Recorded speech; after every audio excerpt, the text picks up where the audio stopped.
ILT, lève-toi, investis, libère-toi. Vous êtes actuellement donc avec Abraham, pour ceux qui ne me connaissent pas. Aujourd'hui, nous allons tout simplement parler du fait que vraiment vendre de la viande de porc, ça rapporte. On va parler essentiellement chiffres aujourd'hui. Donc imaginez-vous, vous avez un porc qui est vendu à 2500 le kilo. Donc si vous vendez 10 kilos, si vous avez un porc qui vous fait 150 kilos, je vais vous afficher donc quelques notes. Comme ça, vous allez pouvoir donc également faire vos calculs. Ça vous donnera un aperçu sur justement comment est valorisé.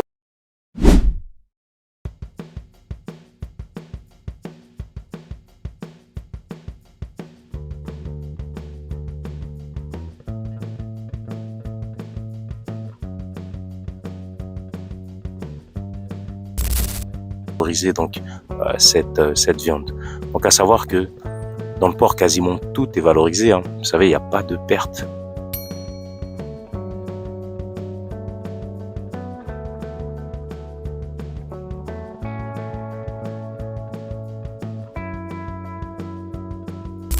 Tout est valorisable avec le porc.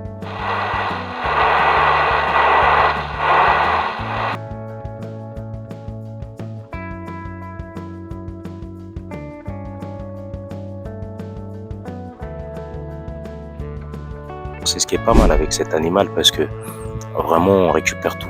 Donc que ce soit sa viande, que ce soit des boyaux, que ce soit donc même les pieds, ici ça se mange, donc il y en a qui mangent des pieds de porc, que ce soit donc voilà, tout est valorisable. Tout est valorisable. Vraiment, il n'y a rien qui se perd. Donc c'est vraiment un animal qu'on consomme, j'ai envie de dire, de la tête aux pieds et même avec ses restes parce que justement, même les restes, vous voyez, donc tout ce qui est matière autre.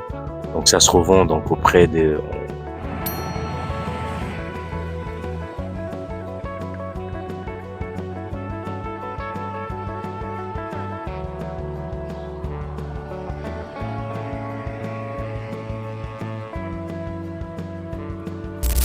en fumier tout simplement auprès des agriculteurs qui utilisent ça parce que c'est vraiment très riche. Donc on va plutôt donc passer aujourd'hui sur un mode plutôt calcul et on va voir justement ensemble ce que ça peut rapporter.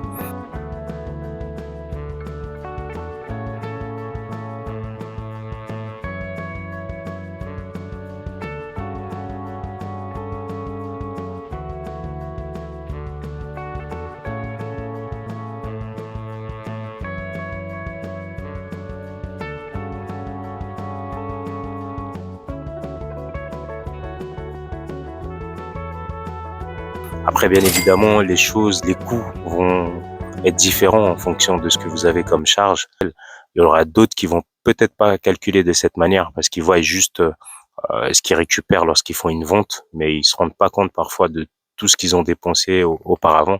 Donc, il faut vraiment soustraire bien les coûts. Donc, l'objectif est vraiment celui-ci, qu'on puisse voir ensemble aujourd'hui ce qu'on peut gagner effectivement par rapport à ça. Et vous allez faire vos multiplications. Vous allez essayer de vous rendre compte par tête. Bon, quand on en a une dizaine, quand on en a une centaine, voire plus, combien est-ce qu'on génère effectivement de sous par rapport à ça. Voilà. Donc, après, l'idée, c'est vraiment d'essayer de réduire au maximum les coûts. Donc là, je sais pas si vous avez des idées. Ici, en France, terrain de 500 mètres carrés, donc de maïs. Et ce serait assez... j'aimerais bien savoir si de votre côté, vous validez également cette information ou pas.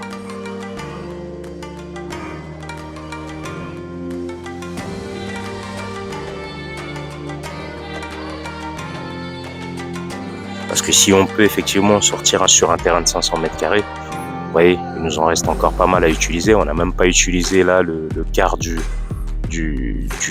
terrain. Voilà, il n'y a que la porcherie qui est posée même pas sur un quart de terrain. Même avec tout ce qu'on a pris, donc ça fait même pas un quart de terrain, j'ai envie de dire. Si ce n'est, allez, on va aller un peu plus. On dirait que ça fait peut-être 20% du terrain utilisé. Donc il reste encore beaucoup de place. Il reste encore les autres terrains. Et donc voilà, donc ce serait intéressant, je sais pas, dites-moi ce que vous en pensez. Parce qu'il faut pas prendre 2 terrains, donc si on peut générer même 2-3 tonnes pour l'instant, ça reste intéressant. On peut faire un mélange des deux. Après, il faut voir si sur les sols, effectivement, sur cette partie-là, ça pousse correctement. Là, on parle du maïs et parlons également de soja. Donc peut-être qu'avec d'autres engrais, etc., bon, faut voir. Donc on va essayer pareil de s'informer là-dessus pour voir si justement ça pousse correctement. Et je pense que sur cette optique-là, ce serait assez intéressant. Voilà. Donc le port est valorisable en fait dans son ensemble.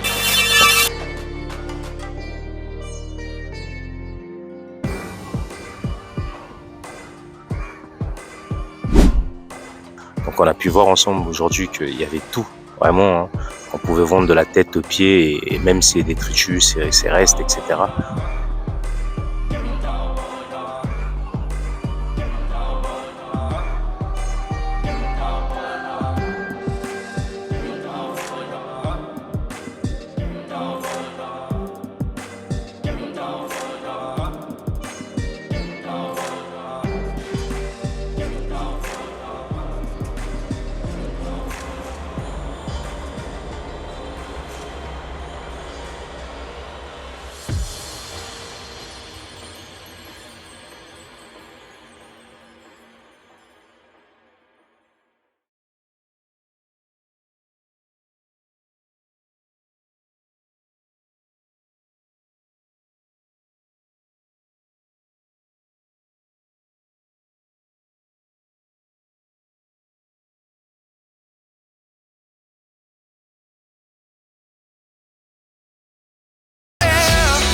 Je vous remercie de nous avoir suivis et je vous dis donc à la prochaine vidéo. Ciao, ciao.